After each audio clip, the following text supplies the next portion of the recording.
and you're listening to Teacher Talk, an ETT Podcast production.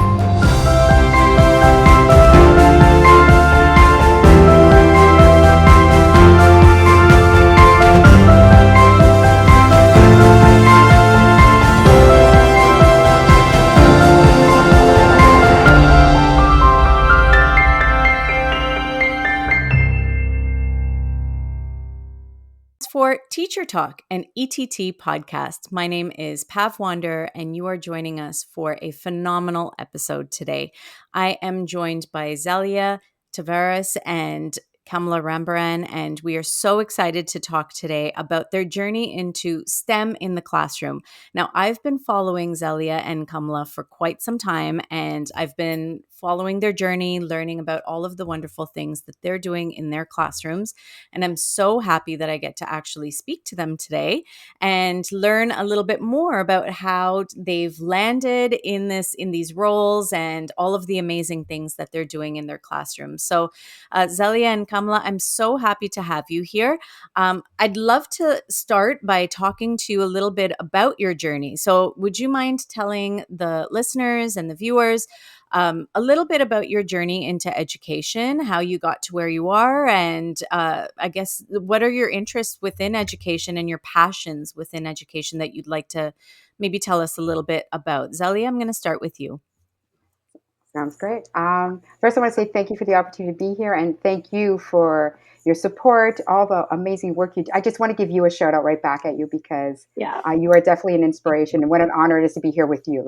So grateful. You're too kind. Thank you so much.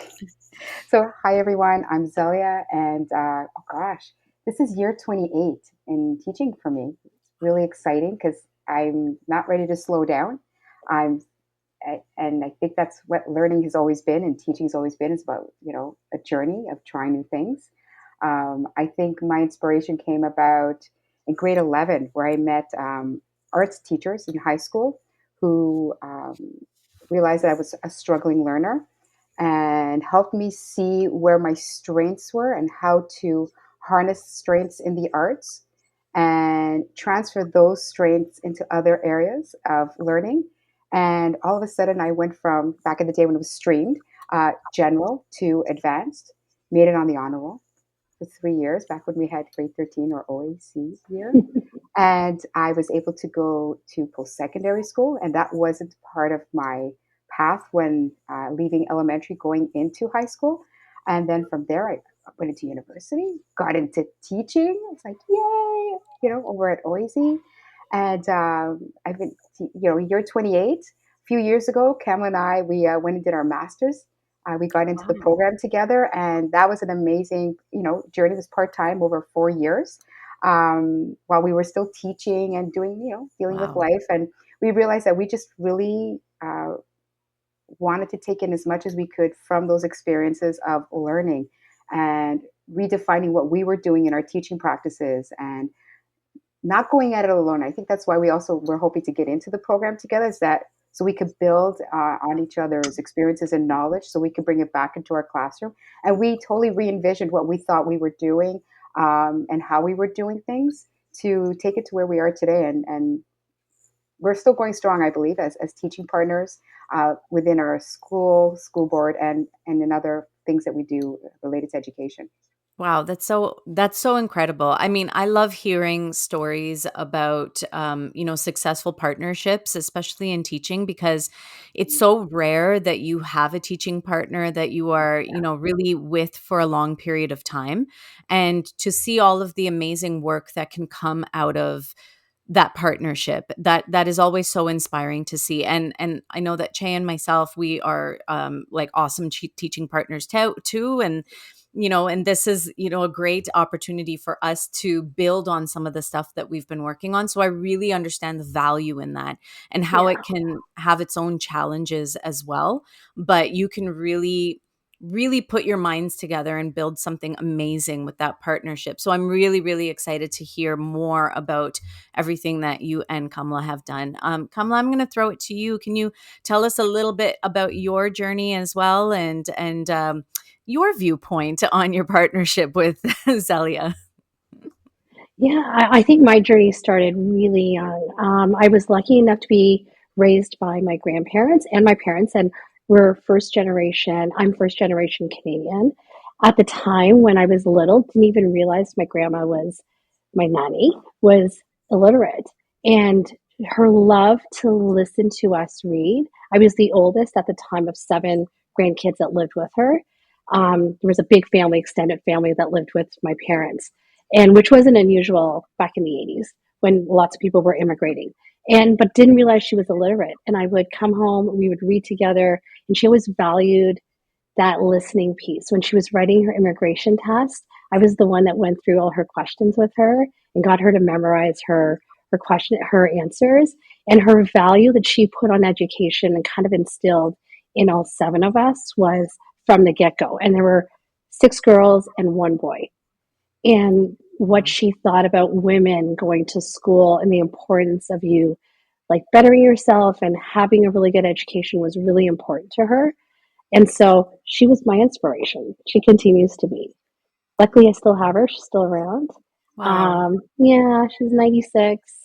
that's But my amazing. journey started there. And then I'm also the oldest of four. So, and just, and I think I always was like the teacher of the group, sharing and working and helping them. And I remember sitting even with my youngest sister, like reading like this Bambi book, getting her to memorize it. So my journey started young, and my grandma, I really credit her to like inspire me to like make sure that everyone has access to education, because I didn't understand that from where we're from back home in Guyana. There was a choice that was made. The boys went off to school, and she was meant to stay home, kind of take care of what was happening at home. They didn't have the money either. So, yeah, she was the reason I became a teacher, full stop. Yeah. That is amazing. I'm Yeah. so moved by that story, only because, well, it's a very moving story in Yeah. of itself, and I don't want to take away from that. But I made connections, to your story because of my own upbringing, and my own grandmother. I lost mine a couple 2 years ago, a year and a half ago, but it was very mirrored the same story as yours, and one of my fondest memories of my grandmother was her going to learn English at the local temple, the Gurdwara that we attended, and she would take English classes there to learn, and she would be learning to write her name. She would be learning to write simple things in English, speaking, having basic conversations, and it was when I was young, it was so inspiring to see that she's coming from a place where this wasn't something that was part of her path, but she was still, and at that time she was probably in her 70s, Yeah.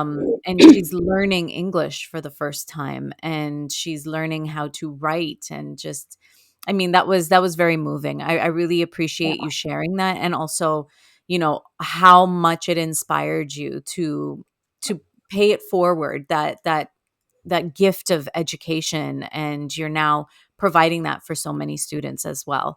So thank you so much for sharing that No journey, both of problem. you. Yeah. And even Let's like oh, sorry.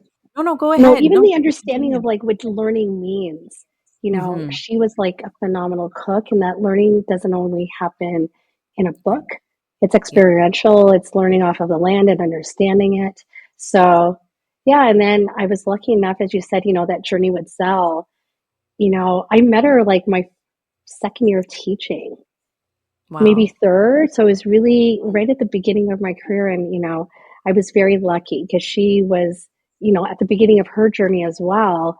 But we just clicked. We had similar um, ideas about education. We kind of go about it like differently, and we have obviously different personalities and whatnot. But It's true. our end goal is very similar, and Wow. we Yeah. support each other. I couldn't have imagined teaching the last 23 years without Zal. Wow. Yeah. Likewise, I think because we have that, I think, respect for each other, and we are okay to agree to disagree Yeah. when things come up. Like, we don't just give in, and we know when to give each other space to think things through, and then come back and look at the why. Yeah. And when we look at the why and what we're doing, we come about doing some amazing things together for not only ourselves, but for the students and staff that we happen to be working with. Right. I feel so blessed to be hearing from you both firsthand about the passion that you both share with education, and the passion that is grown between the both of you for the work that you do. For those of you for those out there that are listening that already know who you are, because you're kind of like celebrities in the social media world when it comes to sharing the work that you do. I mean, Chey and myself, we knew who you were before we started this journey because we followed your work. We followed everything that you were sharing. And we always knew that, all that work there's a lot that goes into it. And we're so interested and we learn from you all the time. And we ask you for, can you please share these amazing things that you have done? And you're always open to that. And I guess I'm curious to know, how did all of the work in STEM and coding and gaming, where did that come from, and how complicated or complex was it to begin these programs? Because you've been doing this, integrating STEM into your classroom for quite some time. So I'd love to know a little bit more about, some of the challenges or the obstacles, or just, even start from the beginning. How did we start doing this in our classroom space, and tell us a little bit about that journey. Do you want me? Okay. So, like, I think our interest in STEM and coding and gaming was always there. And it was a combination of like personal experiences and observing what our students were doing and wanting to like meet them at a point where they were interested in the learning. And Zell and I are really good at, we don't have to be experts in what we're doing. We're okay like throwing it their way and getting them to like let it be messy and let them learn, and we learn alongside our students. And we wanted the potential to see what these fields could do for our students in a really unique way. We've always been passionate about technology, but the moment we realized how powerful these tools were, we realized there had to be some purposeful integration, and noticing how excited the students were when they were building a line of code, or they were creating their own games, or programming a robot, and what that meant. And I remember when we were doing programming in CS first, I don't know, 5, 6, maybe even more years ago. And that student, yeah, way back, and the students were doing like a line of code, and they realized they got that thing to like move, and how excited. And then the filter of students coming towards them to wanting to learn what blocks they were using. I had no clue what they were really doing, but they could figure it out, and that was okay. And they were really good at teaching us as well. It wasn't just about the game, it was them curating their own space and curating their own knowledge, which became really, I think, really powerful. I'm going to build on that because like it was that a spark just kind of happened in us when we saw that energy that they were so hungry for more to explore, and not realizing that they were failing, but troubleshooting and debugging and talking it out and problem solving and trying new ways to try different code or a design project. And that for us was enough to get us excited and doing what we were doing and taking chances. And as Kamla mentioned, we don't need to be the expert. What we need to be are facilitators in providing a safe environment for students to take risks and try things, and to build the relationships themselves with each other to support each other. And so that's when we noticed that STEM and gaming really just offered a great way to break down the barriers of what does it mean to be a learner and to take risks in our learning to move it forward. And this really allowed students to engage in what might not be traditionally known as, subjects. This is just math, this is just science. But no, this is numeracy. These are the sciences, and they are very much intertwined, just like life is, right? Life is not in silos. So this learning environment, creating these learning experiences for students, was a way to promote hands-on learning that was relevant, that was fun. It was a way for us to focus on the elements in the classroom that just naturally lent itself to promote and teach critical skills, foster creativity, communication, problem solving, collaboration, and all this really just resonates with students as learners today. So it wasn't so much a specific thing that happened, but a series of experiences that we were seeing and wanted to bring back into our classroom spaces, into our school, but also in how we were going about transforming what STEM could be in our classrooms, uh, coding, gaming, and all these ways of what's it called?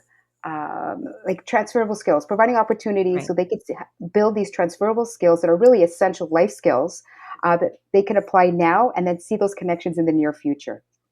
Right. And I think, And go no, ahead, I was Kamla. thinking, when you mentioned the transferable skills and seeing different students step up and how it opened up the window for new students to see themselves as being like awesome in class.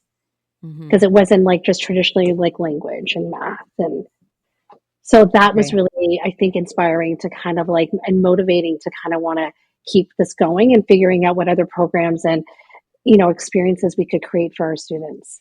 Yeah, and it really sounds like they're just essentially very authentic learning experiences. Like this is something that they really truly enjoy doing. And Mm. so when they enjoy doing it, when they enjoy being involved with the gaming and the STEM projects and all of the technology and the coding, it just naturally lends itself to becoming something that they can learn from with a little more ease, and they can share more about it, and they have a little bit of ownership in their learning because they're interested in it and they enjoy it and it's something fun, but also there are so many learning opportunities and experiences that evolve from the work that they're doing with these tasks, and over the last couple of years we've seen a lot more integration of curriculum into technology and STEM. Not that there wasn't already, but I think it's become a little bit more of an intentional practice when creating curriculum is, how can we embed some coding into this, or how can we include some gaming into this work that we're doing in our spaces. So I think that that's really important.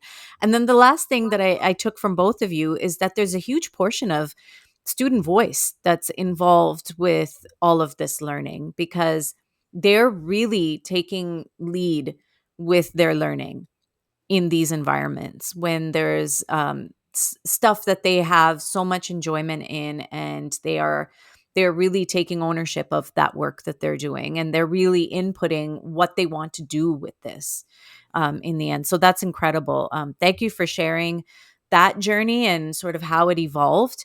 I know that one of the things that came out of your work in STEM is Girls Who Game, which I've been following and I really want to dive into as well with my students and that I work with as well. But there's a little bit of nervousness in getting started because I'm not really that much of a gamer myself, but I'd love to be able to, really evolve that space for the girls in the school. So tell us a little bit about esports, and more particularly esports for girls, and what does that look like in your learning environment? Yeah, I think that the journey for us happened in 2020. COVID hit, we were at home, and we were about to launch Girls Who Game, but COVID hit. What were we going to do? And so we took it virtually. I must say, it made their experience and our students excited about learning. I honestly don't think, yes, they were home and they were socially isolated, but Girls Who Game online and meeting weekly, daily, gave them a lifeline to their peers. And they excelled. And then we took that, brought it back into the class when we came back. And Girls Who Game is sponsored by Dell, Microsoft, and Intel. And there's a real partnership there. Katina has done an amazing job building this program and allowing girls to see themselves in STEM, and that's the core of the program. So there Right. are 3 levels, and our girls have participated in all levels. And we have girls now who are in grade 10, I believe, or grade 11, who have left the program, who will email and say, hey, if you need help, we'll come back. Oh, And our wow. grade 8s currently, who were our first girls in 2020, are like coming back to participate in esports and mentor girls. So this whole giving back and understanding that girls have power, they see themselves as STEM leaders, is really, really inspiring. And all the challenges are connected to like the UNSDGs and the transferable skills are embedded in there. They're doing all of this learning. They have no clue how much they're getting because Right. they're so excited about the learning. Val? So everything you said, and then some, right? And it's game based learning, and who knew, right? Many Yeah. people knew. It's just more in the forefront, and there are more supports in place, I believe, than years ago. And what Girls Who Game has allowed us is to really give us a launching point to support students, female identifying students and allies, to come together in this game based learning, which is motivating problem solving, collaboration, it's inspiring innovative thinking. And Mm-hmm. so, really, by immersing students in, so Girls Who Game is Minecraft. So they're building Okay. something in Minecraft, but it's not about Minecraft, right? Right. It's about opportunities for girls to be empowered to be storytellers, designers, and architects of their learning and their thinking. And so, as gamers, because they become gamers, they develop content in this Minecraft world that they've taken into creating, and they're embarking on this journey through, storytelling, to come up with a potential solution to a design challenge that they've been presented with. And a key strategy for our teams in completing any of the culminating tasks, we go through the backward mapping, and we ensure the students Yeah. understand the why of, of what they're creating, and with a focus on empathy and the user needs and the potential designs. And many of their designs talk about accessibility, talk about sustainability. So we ensure that they always go back and hit those key areas as they're becoming the inquiry research questions and the designers of their challenge. So they're Mhm. researching the needs of the community related to the global goals that you mentioned, Kamla, and making these informed decisions. So it's not just like a world, but it's a world that they've done research in, that they have the NPCs or signage within that world that they've created, explaining or teaching others about some real potential solutions that could Right. be put in place, right? Yeah. And so really being a part of this, also part with the mentors and the partnership that Kamla mentioned, what's great is that they were organizing mentors to come and connect with the girls, or the schools who were participating. And so these mentors are women in STEM related careers. And so the girls are seeing themselves as, I could see myself as someone in these careers. I never Right. considered that before. And so representation, like, it matters. That's where that representation part comes in. So they could see her, be her, right? And so more importantly, they're seeing themselves as not just, in these roles, but like beyond leading the way in Toronto. Like, I could see myself being a global contributor. I could be actively involved in the actions and choices and decision making, and make an impact worldwide. And that's what's Yeah. great about these programs, because they weren't seeing themselves in those roles, and they weren't seeing themselves that far into the future and the impact or the potential impact they can have in the global community. Yeah, indeed. And what grade do you start with this program? I have grade 4 right And Wow. I now. have grade 6. Wow. And they're in there and they're doing these things They're at doing it. that age level. That's incredible. That's incredible. I'm so inspired by that, because it's just something that we've been trying to do in our space as well. We have Minecraft, a Minecraft club, and a lot of kids come out, but they're mostly boys. And when we get girls in the room, we're very excited, and we want them to stay, and we want them to feel empowered. So, it gives me a lot of hope and a lot of inspiration to really, pull them in, but then also keep them there, and Yeah. ask them what are the things that we can do here to keep you in this space, so that by the end of the year it's not just the same 10 boys that have been attending this entire time. So I think there's so much value in, you know firstly, having the global goals be a big part of Yeah. the work that you're doing, so that they can see the broader scope of their storytelling and their architecture that they are building in these spaces. So that is absolutely incredible, and it's so inspiring for me to hear. So thank you for sharing that. We mentioned a little bit about the transferable skills a little bit earlier. They came up a little bit. What are some of the ways that you're seeing gaming and coding and all of this STEM work and the transferable skills. Let's talk a little bit more specific, because this is where our education is going in the future. We're looking more and more at these transferable skills and how they are sort of guiding us in what we are doing in education. So what are you seeing specifically in regards to either transferable skills or, just things like the soft, traditionally known as the soft skills, like collaboration, resilience, and where are we seeing improvements or a lot of evidence in those areas? Yeah, I think reimagining like your instructional practices to curate like those learning experiences, I think is really important for our students. While building those relationships remains like at the focus of what Zell and I do. Relationship building is really, really important because until you kind of have that with your group, they're not going to feel safe to take those risks. Providing students with like a safe space so they can share their ideas and have their voices heard while leveraging technology and gaming, it has the ability to like lift students up to be active members of the community, but also to their own learning, to solve problems, to inquire about what's happening, to critically think about the issues, and really think about what those solutions are, and knowing that they can make a real difference. Amazing. Yeah.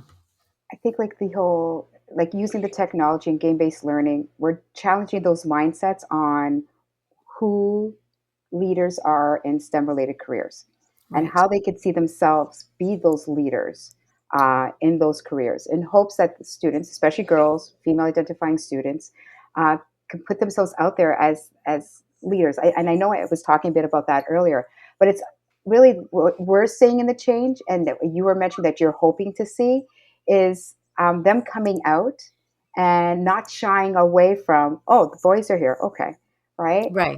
I'm here. I have every right here. I have just as much to contribute here. I have just as much voice, creativity, and I have a support system, and that's what really that we're starting to see more and more. And again, it was amazing to have using the Girls Who Game as a launching point for that framework to get us going in that journey. And then we've been taking that and putting it into our own classroom spaces.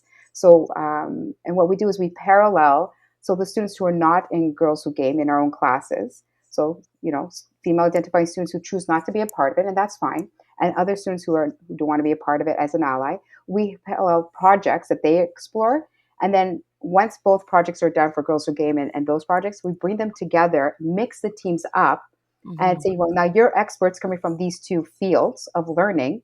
You're going to now share your knowledge and resources and now address this new challenge.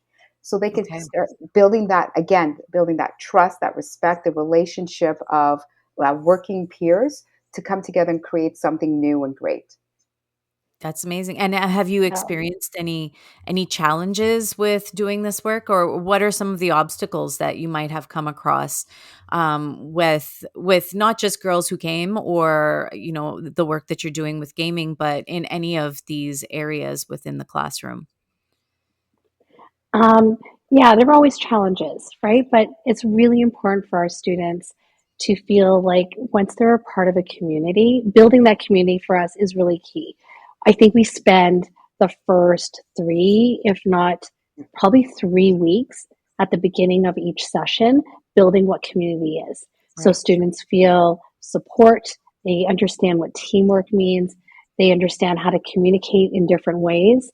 Because if they then they just feel like it's about the Minecraft and not Right. about the challenge and the critical thinking. So if you've got they've got a solid foundation to go on.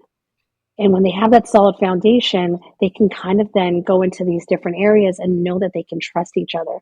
And if there are challenges that arise within the groups, they have this foundation to kind of land back on and to get that support system. Yeah. And what about with motivation or, keeping kids interested, those who are identify as girls and allies, or, whoever is working on these tasks.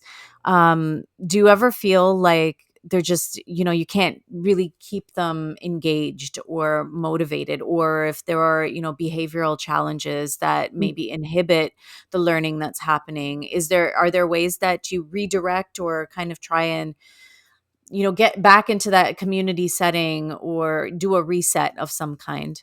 Yeah. I think one thing that our students are realizing, and they're starting to realize that now as we're going into December, um, it and you mentioned it, Kamla. It's not about Minecraft. It's not about coding in Scratch or Make Code or make like whatever programs people are using. It's not about the particular STEM build. It's about the process of preparing to get to that point and recognizing that maybe I am the drafts person. I will do all the blueprinting, and Right. then I will be the researcher. I will be the poster design. I will be the person who does the timekeeping, and then only a few people end up actually building. Like not Yeah. everyone in that team of 10 or 12 or 6, however many numbers are in their team, not everyone's building in Minecraft. Yeah. Someone's always going in and saying, you know what, I noticed as you're putting this information together, this part's not coming across clear. I'm going to go back, look at our questions that we created for our inquiry, and see if we missed anything in our questioning so we could do better research to fill in that gap. I'm Amazing. still working on poster design. I'm still working on the storyboarding and how we're going to communicate this in a 5-minute video, or how we're going to communicate this to our design pitch, like whoever's going to listen to our pitch. And so when they realize it's different roles and responsibilities, we find a better spot for them to see themselves be contributing members. And Right. once we started realizing that, because we didn't realize that right away when we first started this, we were like, everyone's got to do research, everyone's gonna build, everyone's coding the same thing. And then yes, so there was some frustrations because that's not everyone's strength, or that's not where Right. everyone wants to see themselves being a contributing member of a team. And then when we stopped and said ourselves, okay, Cam, like, why is this not work? Like, why are we frustrated and not seeing what we were hoping to see?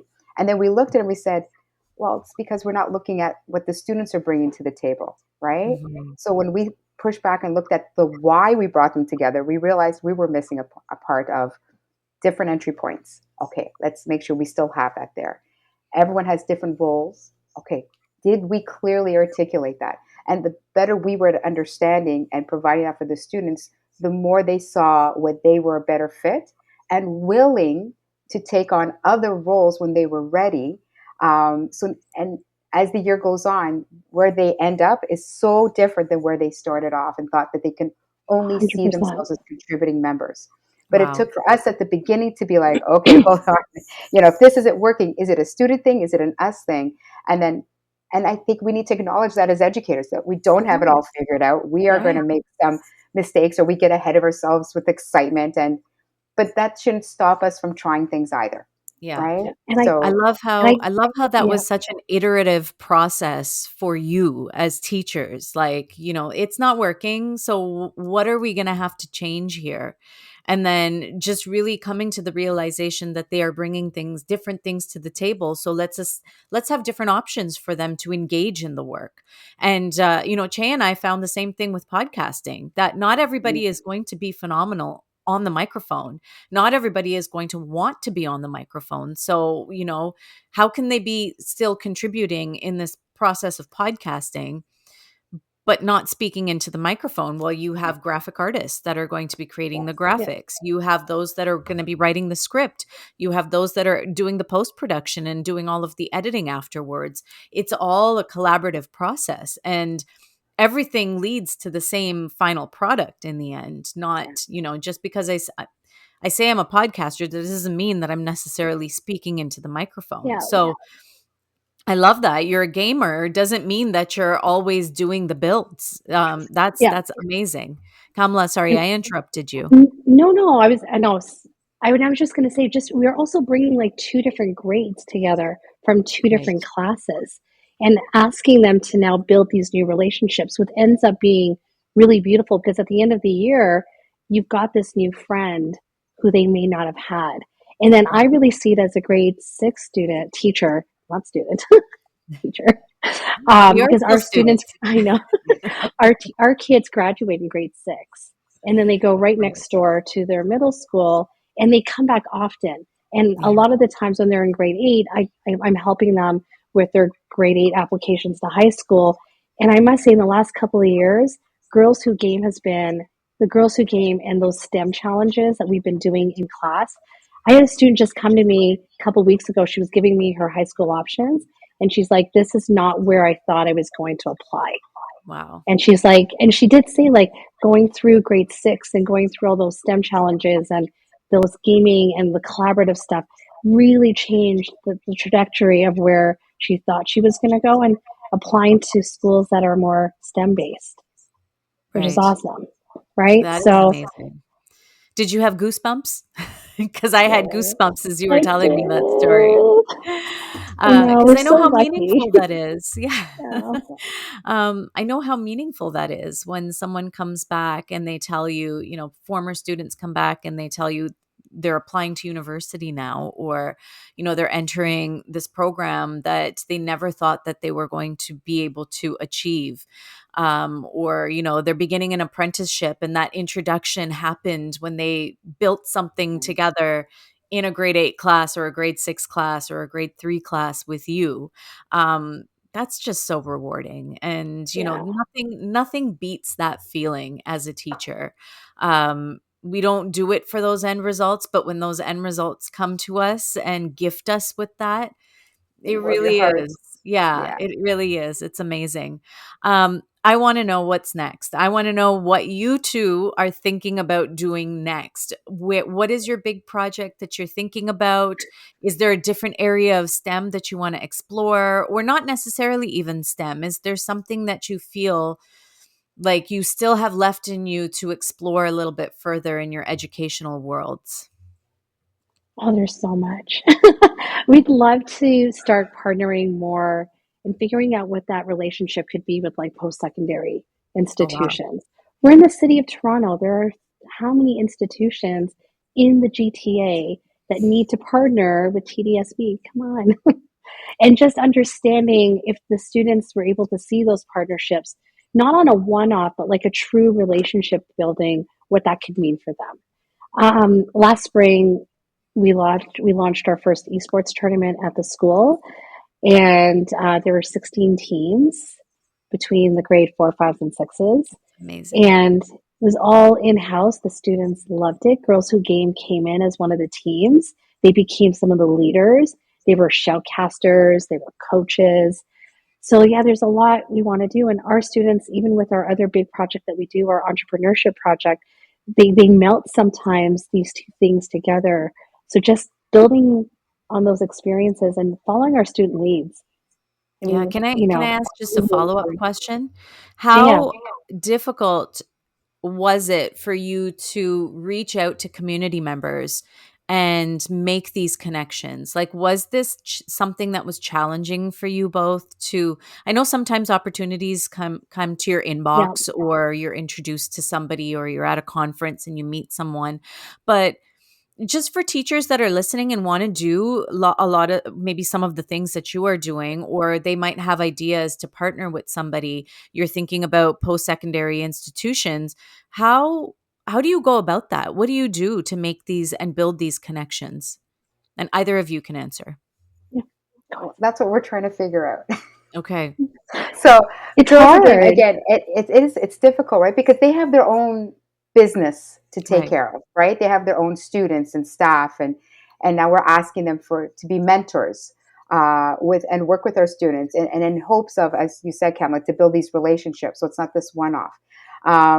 And so that's something we're saying we would love to discuss, with Mhm. someone in some way. Girls Who Game has that, right, within that Right. realm. So, Yeah. but we're thinking like beyond, like we're thinking like esports in schools, in the TDSB, hopefully other schools. So it's not just McMurk, right? And we would love to network with others and see what this could look like. And Yeah. hopefully we're not stepping on anyone's toes by saying that we would love to have more esports in TDSB. And if there is supposed to be some leveled in terms of the board of who's responsible for that. But I look at it as like any school team.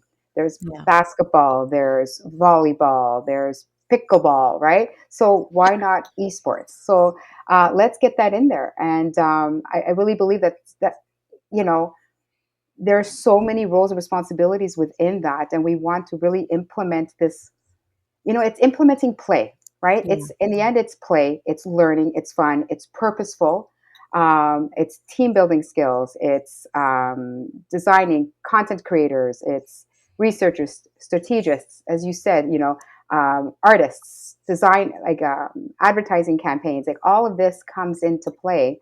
And it's team. It's a team. They want to connect with others. They want to share. More importantly, it's not so much to compete to win. They want to compete to see what they can do better themselves. And I love the way that's how they ended off their esports tournament last year, when they turned around and we had a guest, and the guest overheard them saying, I really love what they did. We need to put that in our game book, because each team had their own game book, so that we could consider that in our next design challenge. I And love that's that. what they took from that experience. And that was like a wow factor for me. Yeah, that Right. they're And learning that's from each other. Yeah. and that's it. So the learning isn't, again, just from the teacher who's at the front. And at times it is, yes. Like, we're not saying no to that. But we're saying there's so much that they each can build. And when you asked earlier, how do you support those who are reluctant or not there yet? I find that peer support and peer inspiration helps address so much of that. If that trust and those relationships have been instilled and put in place, and they could see themselves as people that they can learn from each other. Mhm. Right. And I think that comes from the successes that they experience when they are working together in teams and really achieving that true collaboration that we need to make progress happen. And it doesn't matter what kind of progress that is, whether it's in an esports game or whether it's in bigger picture SDGs that we are embracing in our world and trying to make the world a better place. When we're working together and we're working towards a common goal, um, that's the learning that we're taking from each other to help get us there. So I really appreciate that. And that's such a phenomenal way for us to wrap up this conversation on such a high note. I've had an amazing time talking to you both. I've had the privilege of meeting you both in person, and I continue to learn from you, either through social media or when we have the opportunity to be in the same room together. And I'm so glad that we are in this virtual room together today. So I want to formally thank you so much for joining us on Teacher Talk and ETT Podcast. Thank you, Kamla. Thank you, Zelia. Thank you for having us.